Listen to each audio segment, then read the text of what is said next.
Hello and welcome back to another episode of the Cookie Jar Golf Podcast, brought to you in partnership with FootJoy.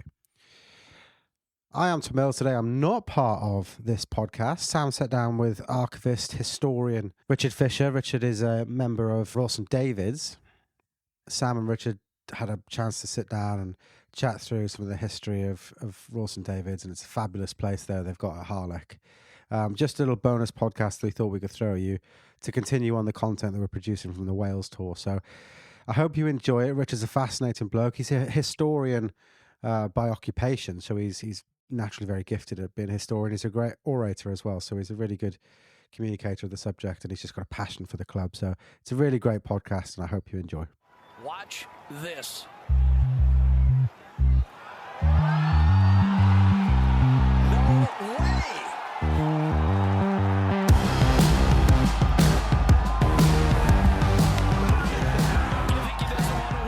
First and foremost, I'm glad you enjoyed it. That was the most important thing. And, you met Reese and Jamie was there. I could see Jamie in bits filmed. I thought it looked super. I mean, the content is really good and interesting. And as ever with the Cookie Jar, just slightly different to anybody else's, which I think is really nice. Oh, thank you very much. It's not another, ordinary Joe visits a golf club kind of thing, of which there are quite a lot now, one sort or another, something slightly different. I think the whole tenor of the Cookie Jar videos is just slightly different, which I think is really refreshing. And, obviously they're playing to an audience to some extent, I guess, of people like me who are quite seriously interested, as opposed to, I fancy a hit round Harlech, but at the same time, well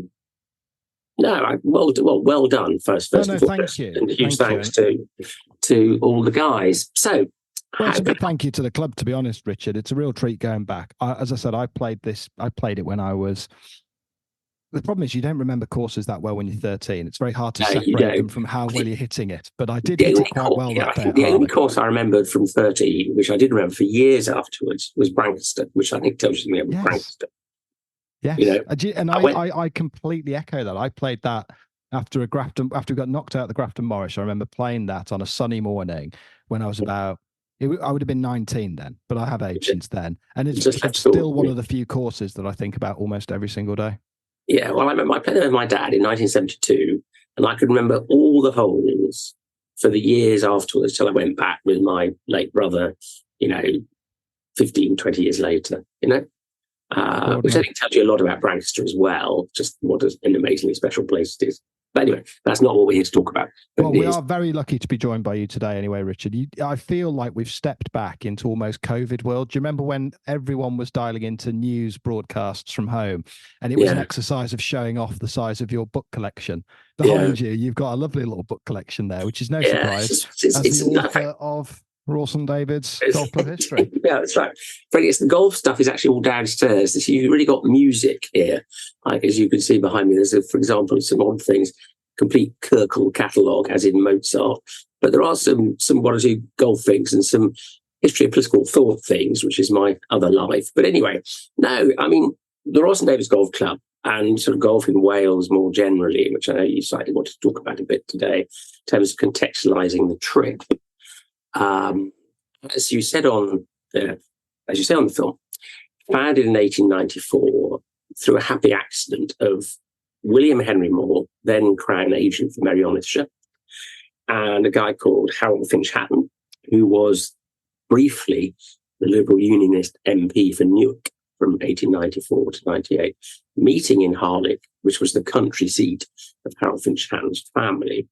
And as you said, famously, Moore was supposed to have discovered Finch Hatton chucking his boomerang on the Morpher and said, what a great place for a golf course. And the story about Finch Hatton in Australia are absolutely true. You go to Queensland, there is Finch Hatton Creek in the middle of nowhere in rural Queensland. And it's absolutely true. He was an Australian explorer and a sort of adventurer. Anyway, came back, MP briefly, died quite young, but he was, with Moore, responsible for the basic layout of the Rawson Davids Golf Club, which to some considerable extent still persists. So he's a bit like Arthur Croom, who just did one course, which was Lipbrook.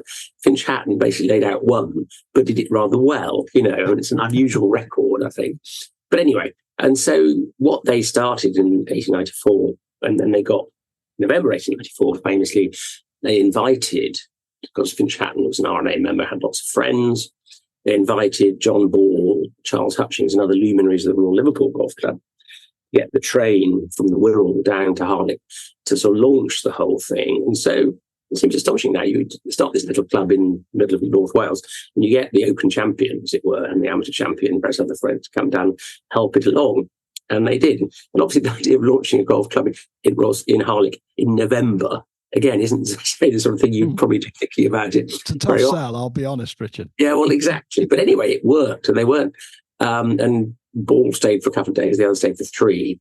And and so it was covered by the Illustrated London Sporting and Dramatic News in a way that all these things were, And so that it sort of spiraled from there. And within literally 3 years, the Times was referring to the 2 principal golf meetings of England and Wales this Easter as those at St George's and St David's. So it had a really rapid rise to, prominence in the small world of late Victorian golf.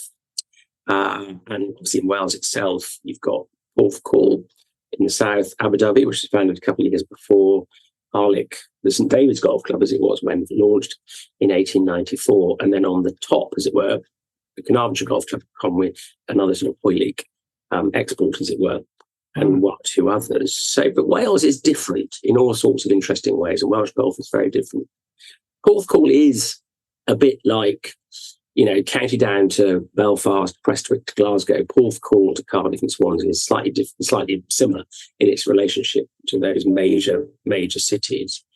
And it's always had a very different sort of membership to the Royal St David's, which, as I said, when we last spoke, started off with a mixture of a few sort of North Wales gentry, but large numbers of incoming Anglo-Welsh visitors from some of them from the East Wales, some of them over the border.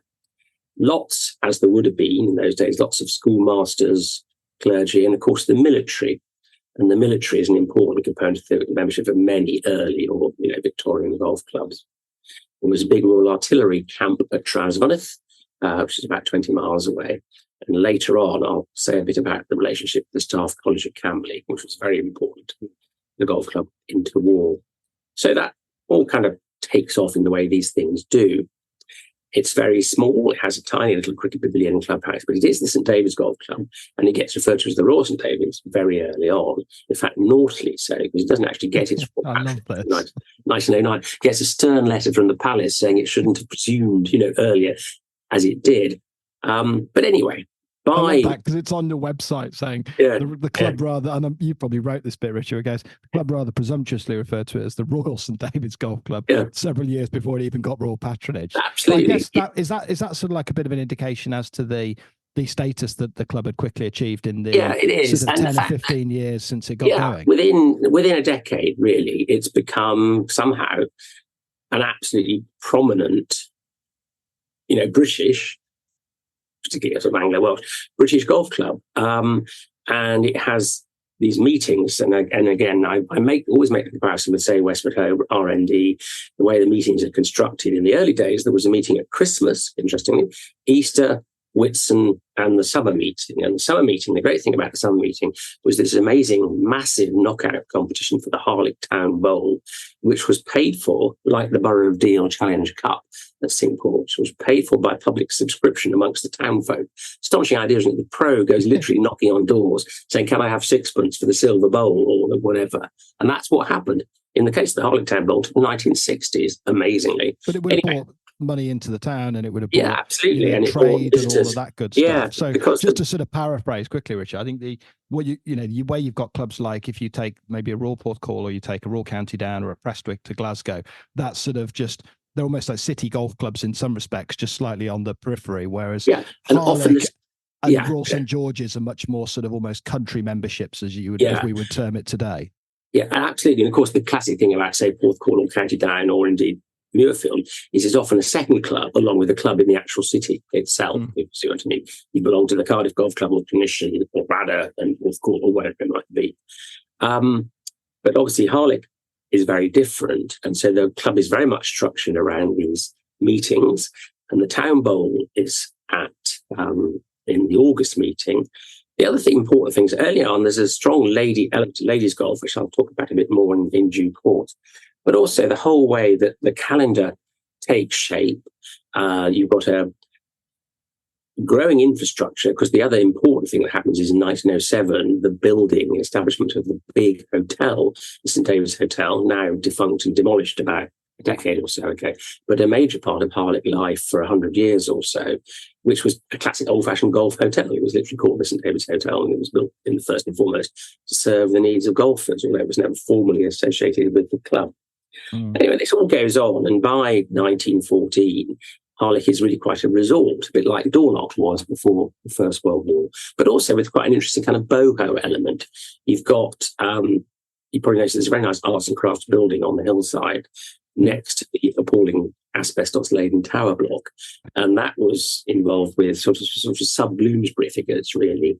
There was the Eastman Kodak family were involved, and all sorts of people came to stay. Robert Graves, famously, who survived Claudius, was a poet. He was a junior member. His father had a house on the edge of town. So it's a real mixture of people taking part in golf and other things at Harlech prior to 1914.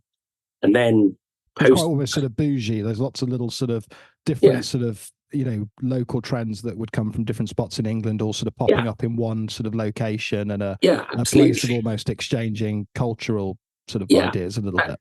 That's right. And, you know, and you think of the clubs that, so you look at the Times, and of course, the astonishing thing to people now is how much coverage there is of club events in the Times and the Telegraph and the Morning Post, in national papers until the Second World War. So if you want to get the results of the Harlech Town Bowl, or the Borough of Deal Challenge Cup, or the Schoolmasters at Westwood Home, you just look at it up in the Times, you know, literally every day. Look, it's amazing. And the detail, and, you know, you get is astonishing. And you get little bits of coverage of the finals and things like that. So it's just how you know so much. And it's why writing the history of clubs or societies is easier prior to World War II than it is for the sort of, the difficult bit is often 1945 to 1970, say. And there's much less, and it really declines from 1960 onwards, but that's for another time. Because it was more of a professional era, wasn't it, then? But it's funny, what you've mentioned there is there was because after we played Harlech, we drove down to Abu Dhabi. Well, we played Borth in the afternoon, and then we played Abu Dhabi the next day. And with, I'm sure you know Dave, the archivist down at Abu Dhabi, he showed us a brilliant little excerpt from the Times, of which there must be sort of like 500 words dedicated to the Children's Championship at Abu Dhabi, and then there's about 2 sentences afterwards covering the US Amateur with We Met and Bobby Jones, etc. Yeah, that's right. Quite astonishing. Absolutely. No, you know, but that's what you'd expect. But the point is, the papers are written for people who read them, you know, and people who play them. It's a very different worldview of what matters. And sport's sense of what matters to itself is not driven by the media in the way it is now. And obviously the advent of telly has a massive impact on that later on. But it does mean that if you want to know what's going on at Harlech or Deal or the Hoe or wherever, you can actually find out quite easily if you know, in the archives of the major national papers. Anyway, post World War One, obviously massive economic problems around the place, lots of sadly surplus ex-service labour, often quite badly injured and things like that. So all these sort of trends go through, but the Harlech continues during the interwar period to still be a major place of resort. It also becomes properly a championship course between the wars, in the sense that it hosts its first ladies' championship in 1926, of which it's held 6, which is one of the most used venues over the years. And also, because it only joins the Welsh Union in 1921, which I think tells you something about the slightly distant relationship of the founders particularly to South Wales. Yeah, the Welsh Abu Dhabi was a founder member, as was the defunct Merionethshire Golf Club, but the Rawson Davies only actually joined the Welsh Union quite late on in 1921. It's almost like an English club that was just residing in Wales. You've got to be sort of. I mean, it was certainly the posh Anglo-Welsh gentry plus the English from over the border, absolutely, because the local club, and this is the other interesting bit, as far as I know, colleagues can correct me, there are only 2 clubs in Wales which had artisan sections, which were Harlech and Abu Dhabi, who both had town clubs, as they were called, which were caddy sections, but also for local tradespersons. And the rule at Harlech was if you employed more than 2 people, you had to apply to join the Rawson Davies, you know, which is just a brilliant rule. And the town club, when I joined Harlech in the late 60s, there was still a little room for the town club, and it carried on until the early 70s, and it did things like literally organised the collection for the Harlech Town Bowl. So anyway, it's goes on, and in the interwar years, obviously, you know, it's very simple, informal. I mean, the clubhouse will serve you tea, no other main meals. It's dry on Sundays. Don't forget, you're in a very dry part of the UK at this point until the Which 80s. you mean alcohol consumption for Alcohol-free, American listeners, not yeah. the weather is always dry on It's always, Sunday. he said it's always kind of strange that one of Blackwell Golf Club's great relationship with the Royal St Davis Golf Club is you've got historically one of the booziest golf clubs in Britain, one of the least,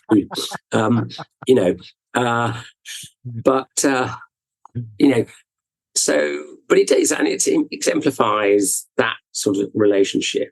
And church-going conservative folk, really. Chapel, of course, in North Wales. Chapel is very strong, and Lloyd. It's the old Lloyd George. It's in those days. Mary Onith is always liberal. The Lloyd George family, and he was a sort of family friend of my grandparents, the Lloyd Georges. Dad used to play mixed foursomes with Lloyd George's daughters at Harley. People in the sort of 40s and 50s, and it's just different, and that's the thing I love. And obviously Abu Dhabi is by a mile the club it has most in common with from that one, but even that's slightly different, I think. I mean, Abu Dhabi always has this really strong connection with Brum, Birmingham, Moseley, Edgbaston, clubs like that coming down the 844, I suppose, whatever it is. Harlech, slightly broader catchment, lots of Little Aston, Blackwell, sort of Midlands men, but also strong connections, as I say, to Hoylake, to the Wirral, but also to Yorkshire, to Lindrick, Huddersfield, places like that. And quite a lot of London members, because the other strand, there is a strand between the wars of important relationships, as I say, with bodies like the Staff College at Camberley. Now, have you ever seen that classic British cinema, Carry On Up the Khyber? The Northwest Frontier was actually filmed in Snowdonia up at the Roman Steps, about 25 miles from Harlech. It was ostensibly, where it's supposed to be. And in like vein, the officers of the Staff College Camberley did their training for the Northwest Frontier, imperial grandeur, in Snowdonia.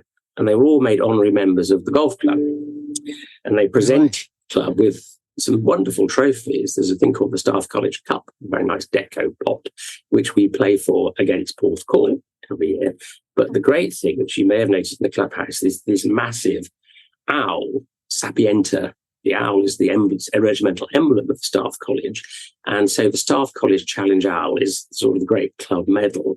And I'm proud to say, if you win one, you used to get a brilliant solid silver replica. And this is what you get for winning the Staff College Challenge Owl, which is a solid silver owl, which I did win 41 years ago now. Yeah, and it's a gorgeous thing.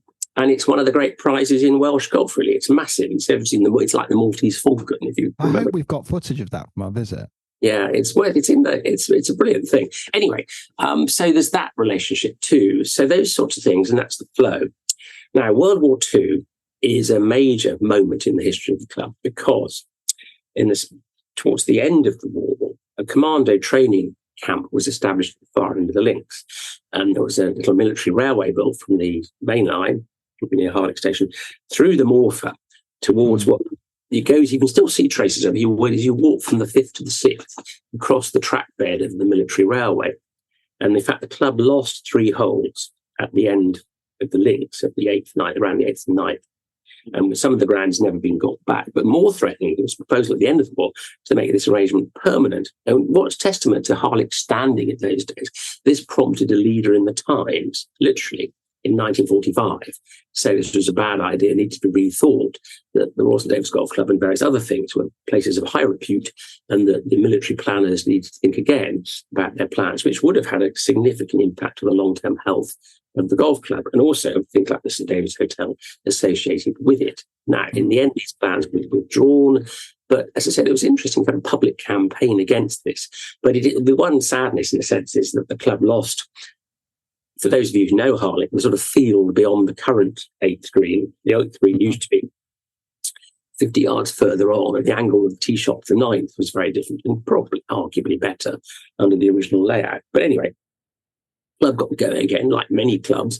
It had, I think, 260 members in 1946, massively down from what it was pre-war, but nothing like the cataclysmic fall at, say, Prince's, which goes down from 400 and something to about 130 in the period of war. It's a very underexplored subject, actually, is the which I'm thinking about quite a lot of it, is what happened to golf clubs in the 50s as they recover from World War II. Yeah, they had to bounce back, didn't they? I mean, they did, and they bounced back. Bit written in the Blackwell one, actually, and what happened there, and clearly that not being a Southern Coast golf club, would have been, the likes of Prince's would be much more affected just because of the proximity. But then bouncing back from that would have been incredibly tough in the sort of 50s. And people take for granted it's going to happen. If you read Longhurst, say in the 40s and 50s, there's a real sense of fragility about the game. This might not all happen. He's very conscious that you've lost the new course at Addington to housing. You've lost altogether Bramshot, his favourite course in the south. You've lost Prince's for a while. Turnberry's been completely smashed up. Saunton's been smashed up. All these sorts of places, not to mention, of course, the much more important loss of golfers themselves. So it is really on kind of on a knife edge for quite a while. But then obviously things recover, get going again from the 50s onwards. And life at Harlech returns sort of to normal, or to the pre-war norm.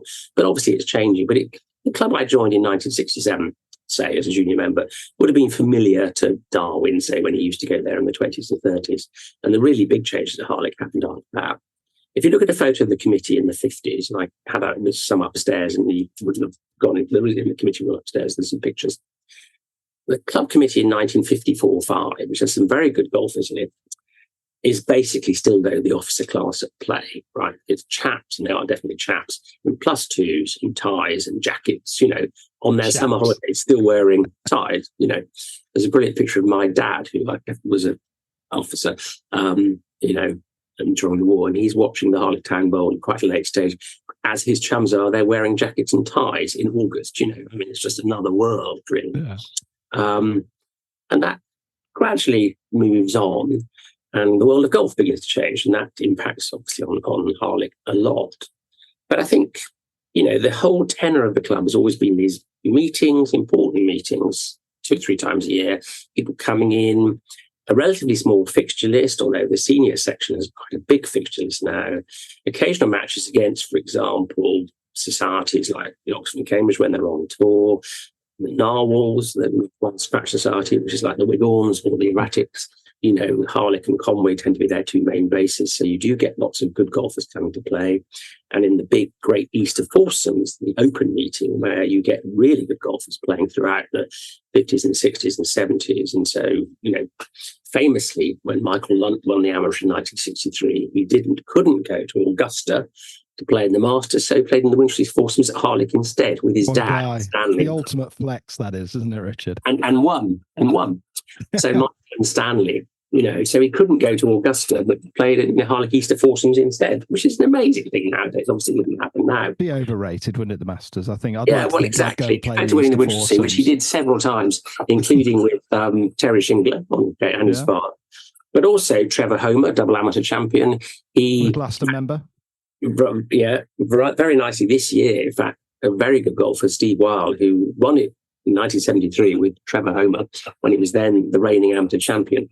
Won it again this year, 51 years later, setting a new record with his grandson. I know that because he beat me and my partner soundly in the first round. But I mean, nonetheless, it's it's a great thing, particularly I think in the 60s and 70s. Again, gets people in, gets them into the club, gets them using the facilities. But by the 70s, this all begins to change. The OPEC oil crisis, petrol prices, decline in British holidays of a certain sort, other attractions are growing. So the dynamics of the club begin to change. And by the end of the 90s, and centenary in 1994, it really is changing. And it's changed an awful lot, obviously, also in the last 20 years. Golf course itself has had some tweaks. The 3rd and the 4th were changed just after the war. The famous blind short hole, Castle Bunker, as it used to be called, the 14th. Bulldozer went through that early in the 70s, about 50 years ago, to make it it's a very good hole now, but it's no longer a completely fearsome blind shot. And there's been changes to the 17th to extend the practice ground, which has always been slightly controversial and remains so. But generally, it's more or less unchanged. The one thing that has changed is the amount of bunkering, and this is obviously a long-term problem for golf clubs. The water table has risen. There's been increasing amounts of water lying in the bunkers. And so if you look at aerial shots of course in the 40s and 50s, there were on some holes at least double the number of bunkers there are now. On the video, you mentioned how good the bunkering is, and I always think the bunkering is really terrific, but it used to be, in a sense, stronger still. The amount of, the 18th even was almost an island green in the 20s, 30s, surrounding the sand.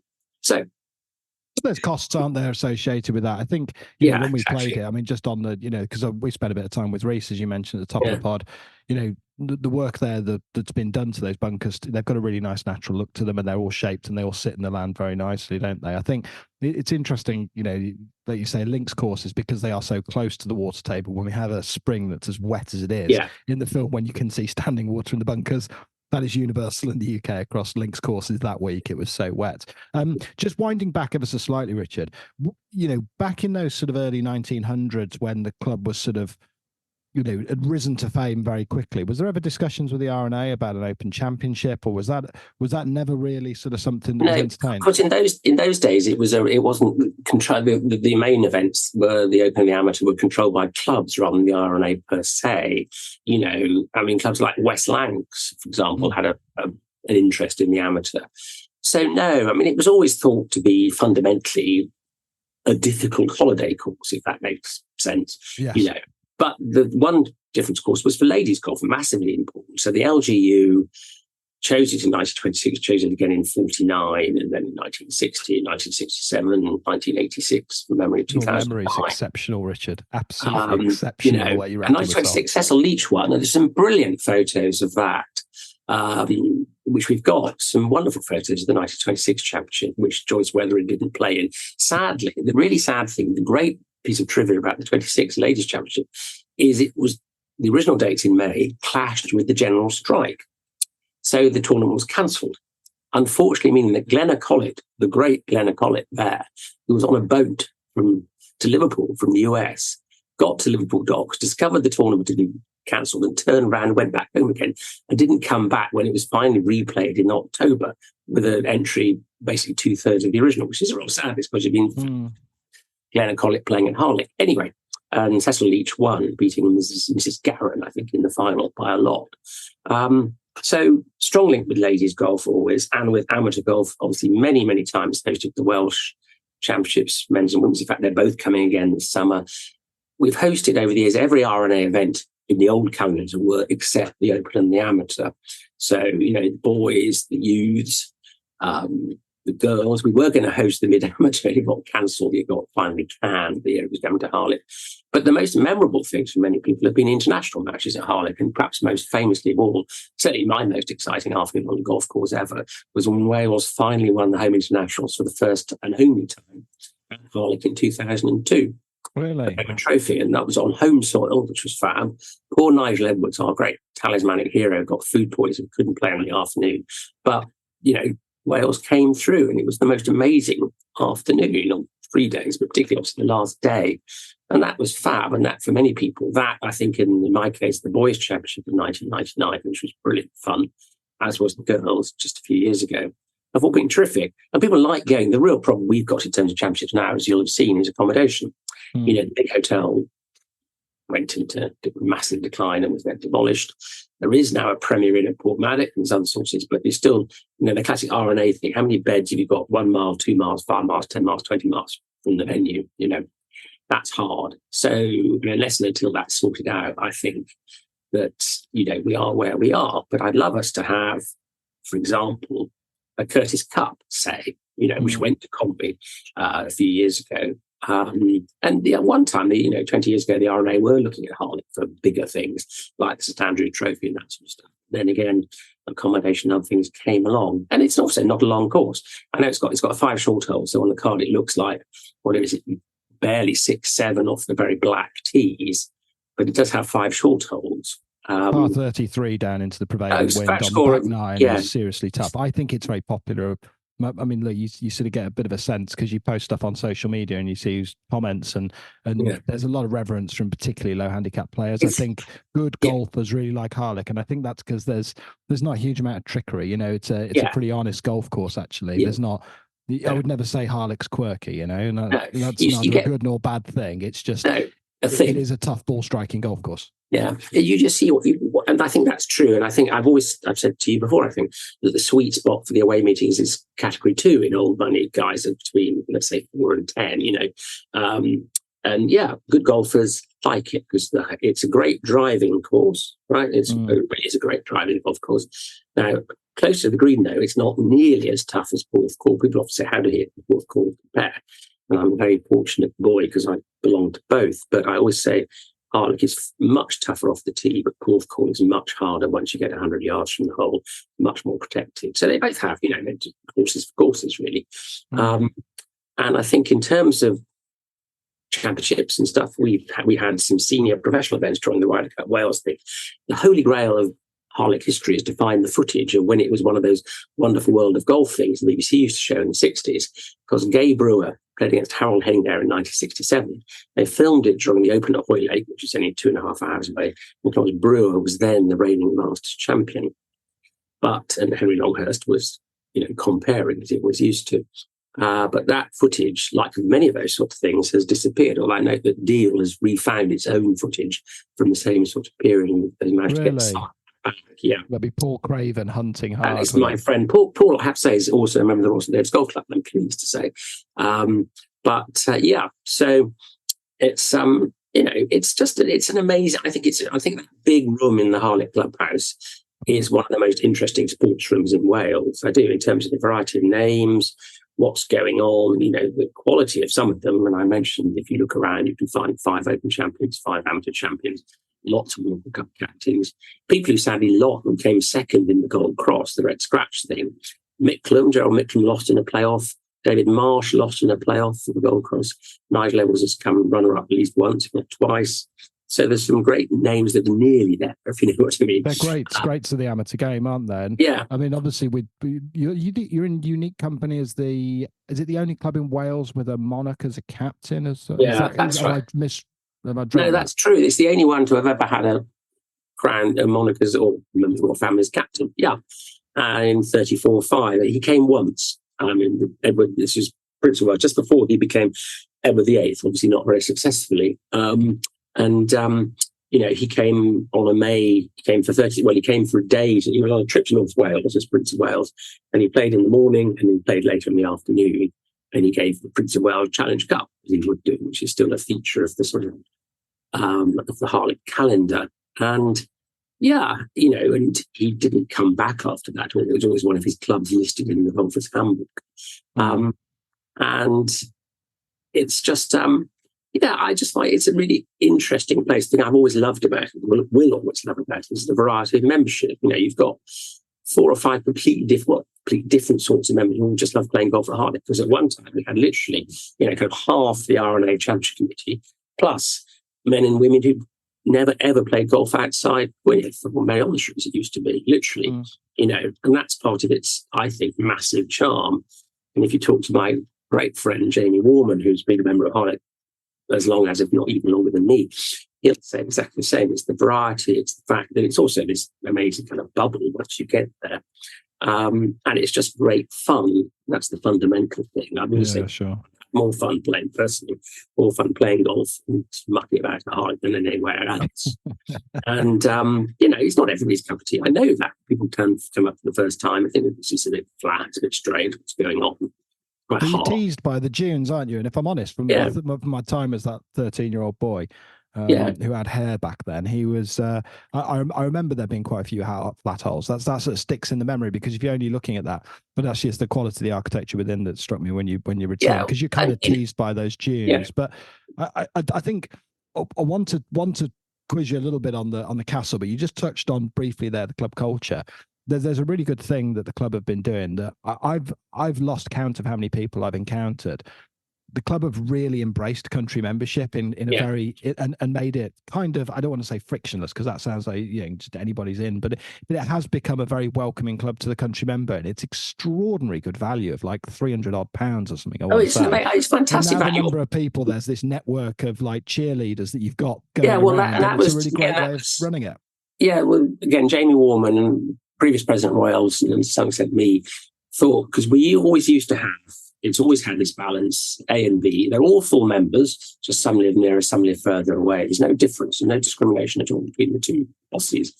And they're all full members, but you just pay less or more depending where you live.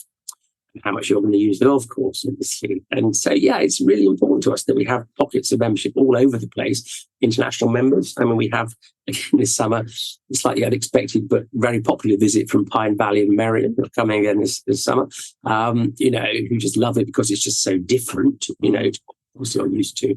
And it's really important just to fly the flag, for golf in Wales, Royal Staves Golf Club, but Welsh golf more generally. And Wales, of course, is a tourist destination. As the cookie jar will know, has always been slightly the Cinderella of the four unions and partly because the sort of the backward nature of the demand curve for international visitors. There's this bonkers thing that if you're too cheap, tour operators won't look at you. And of course, golf in Wales is relatively amazingly good value compared to, say, the fees now charged at the major open venues or wherever. And it is, but that's also has consequences, because it means that if you want to attract certain kinds of international tour groups and things, which you may or may not want to do, but if you do, there's a kind of pricing issue there, which clubs in Wales to some extent are grappling with. Porthcawl is different. That's sort of different echelon. An outlier, isn't it, in Wales? But the value of golf is truly staggering. And there's very few places you can play golf under the shadow of a 750-year-old castle.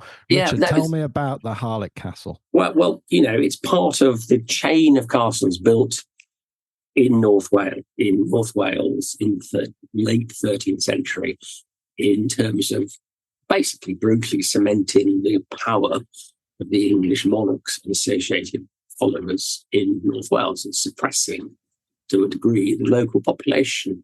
The series of revolts go on, including the famous Glendower revolt, which is a feature of Henry IV Part 1, if you're viewing it, you've seen Henry IV Part 1.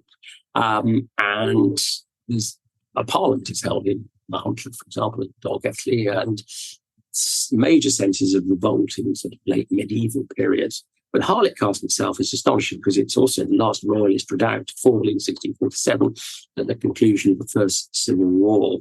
That was the last place to give over when Charles I was on the run. So when he was, 1647. You're going to have to probably, because look, I'm all right on golf course history. I'm not a huge Restis history listener, but just at a real layman's terms, really simplify some of this stuff. So Charles I was essentially on the run. There was a huge revolt. He had they lost the seat for a while, didn't they? And a period of time. So just very simply for our listeners towards the end, in 16 between chronology of the Civil War very quickly sort of breaks out in 1642.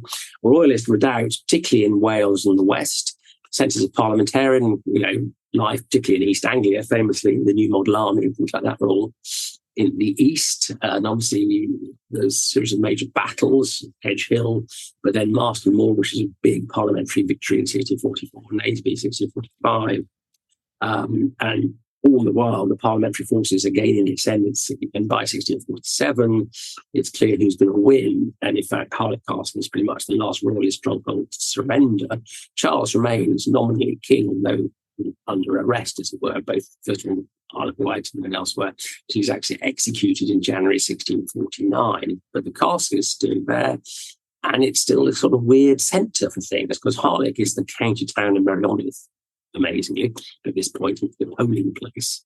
And maps, those kind of speed maps in 7th century Wales will show you Harlech's the county town. But there's basically about 6 huts outside the castle. That's the southern extent of the town. It's a tiny little place, which I think Daniel Defoe visits and describes as a very grim settlement, not much going on. So it's, but then, of course, from, the castle becomes this object of veneration in the way that the cult and sublime and picturesque artists who hadn't necessarily been anywhere near it started to paint it. It was never seen when you see painted from 19th century watercolours or engravings of buildings or historic things that the artist concerned has actually ever been anywhere near he or she is nominally depicting. But there are people like Paul Sandby, well-known artist of the period, who do very nice images of Harlech Castle. Often actually from the side we don't often see nowadays. They tend to do it from the north looking down, which is not the prevailing way of doing it nowadays. Anyway, it's just this amazing totemic thing. And Merioneth, of course, by this point is being transformed by slate. It's the centre. Portmadoc is the absolute global centre for slate shipping. And you're sending slate from North Wales, literally all over the world.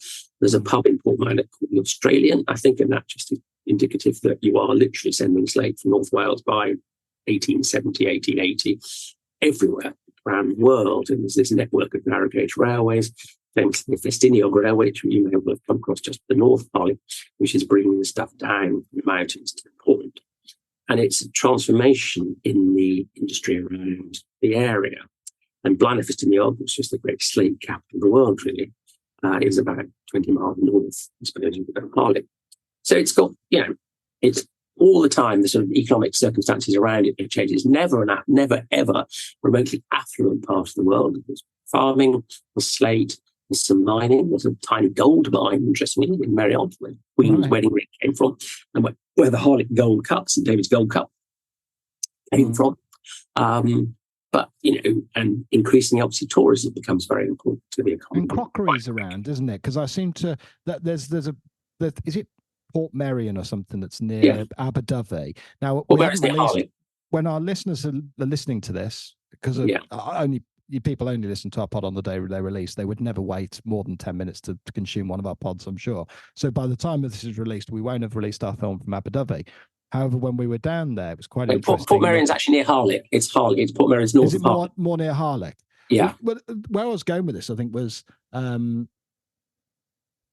we looked at the stuff at Aberdyfi, there's this Major Ruck character who puts the flower pots in the ground. Yeah. I didn't realise his lineage or whatever, his family, Darwin marries into that, doesn't it? Yeah. And then I looked at the Darwin family tree. This is sort of crap I get up to on a Monday evening when I should be doing better things. But I'm sure is it Wedgwood as well or something that's in that family tree within Darwin and Ruck? Yeah, and there's a very distinguished ceramic, and his daughter, there's a link to potting and ceramics in the Darwin family quite strongly. And the person obviously who always talked about this stuff is my friend, I'm sure you know, David Normoyle, who is the great, whose thesis on Darwin I actually examined for the University of Cambridge when he did it a long time ago now. He knows as much about this as anybody. And I think it is absolutely fascinating how these families, and there was lots of in the early days of Harlech and Aberdyfi, lots of people belonged to both in the way you did in those days. And coming back to the Midlands point we were making, people like these famous Midland golfers like Carr, Woolley, or many of whom sadly lost their lives in the First World War, belonged to both and would come over because you'd take a house for the summer, for 6 weeks or whatever, the way you did in those more leisurely times, and stay and play at both and get the train between the two of them. And the earliest one of all those, the other one you mentioned, en passant, which is Borth. And Borth, which is an astonishing place in its own right. It's strong linked with Uppingham School, who migrated there during an epidemic in the 1870s. And saved the club quite recently? Saved the club, yeah, pretty much. And which is why to this day, there's a link with weirdly with the MCC, the Senior Golfers Society, the old Uppinghamingans, and one other, the four societies with whom Borth, which is a cracking proper golf course. Course. Yeah, really great fun. A dozen really classy holes, I think, and along the coast, all served by the railway. And the Cambrian Railway is it's very important. And of course, it's got to be almost the station closest to a golf club in the UK. I can't think of anything closer. Certainly, you get off the platform, you're in the clubhouse. Harlech's about 600 yards away. Borth is probably about the same. So anyway, I think the story I'm trying to pick for Harlech and Ross and Davids is one of, first and foremost, just an amazing place to have fun, which is the purpose of the exercise, but also with these other strands around the golf side, championships, visitors, particularly historically from the Midlands, and we're all, but also very strong men and women, major importance of ladies golf at Harlech. But obviously also in terms of the development of Welsh golf, which is just different to east of the border, particularly. People always say the great divides in Wales are south to north, and famously the founding meeting of the Welsh Golfing Union took place in England, in the Raven Hotel in Shrewsbury in 1895, because it was the easiest place to get to by train, and still is. You have to, if you want to get from North Wales to South Wales, you have to go out to Wales into Shropshire to do it. And that's obviously non-ideal, to put it mildly, but there you go. And I think, but that's why, to me, it's a fascinating place to think about. But in the parallels, I come back to other places like RND, Western Ho, similar absolutely historic, very natural kind of golf place, which isn't everybody's cup of tea either. But those people who love it really love it. And I think for good golfers, it's an amazing challenge and it's fun. But there's a very nice vibe. It's very relaxed. It's not stuffy remotely. It's not even stuffy. That's not the right word. It's just a place clearly with lots of atmosphere. And as you say, they're both golfers' clubs fundamentally, And what's great about it is the golf-related stuff. And that's why it's, for any keen golfer, it's such a great place to go to when he's a visitor or indeed as a country member for not very much money, for considerably less than the cost of a single game, at the Open Championship venues. You can be a country distance member at Carling now for less than you pay for one round at most all of the Open venues, which is an amazing thing. So that's it, really. I mean, it's just and at the moment, happily, it's in good heart, I think. It's in good shape. We do have challenges with water, as everyone does at the moment. You need to do things about accommodation in the clubhouse. But, most importantly, I think course is in good nick, as you saw. And, the general tenor of playing there is great fun. That's the most important thing. But it challenges you. And I always used to find you came and played Harlech for a week in the competition weeks, and you went back to wherever your home club was. You always played better once you got back home because it's basically good for your game, because there's no let up. There's no easy shots, there's no soft shots. And so you have to be playing in a medal to the last practice hole, to use the cliche. You've got to be on your game. And even though it's only 6,500 yards or whatever, doesn't look very much. Actually, once you're out in a wind, you think, especially coming home, as you say, this is really quite hard, but good hard, not silly hard. Richard, that is a brilliant place to end this podcast. I honestly cannot believe how much information we've squeezed into what's probably about 45 minutes there. Absolutely staggering, the knowledge that's sitting in that brain, and just it's immediately available for access. I think my highlight of the whole thing was when you were just reeling off the LGU visits and stuff like that, or the ladies events. It was spectacular. Thank you so much for spending time. I think it's hard to bring it to life in a short film, but kind of when we're there, you just know how much there was, and we'd had that conversation on the phone, and I just felt like, God, geez, I really need to make sure we get some of this through, because we just won't be able to do it justice. And the way you can just reel that off there in a matter of minutes is extraordinary.